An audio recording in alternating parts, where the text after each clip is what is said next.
Hi!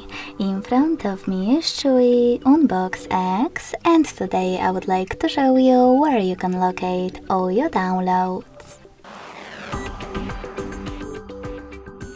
First of all, click on the loop at the bottom left corner and type in this PC. Then click on this PC app.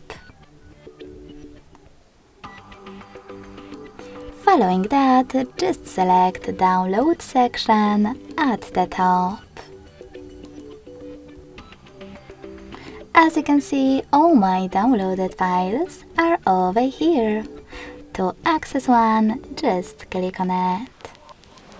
Thanks so much for watching. If you enjoyed this video, don't forget to leave a like, comment and subscribe.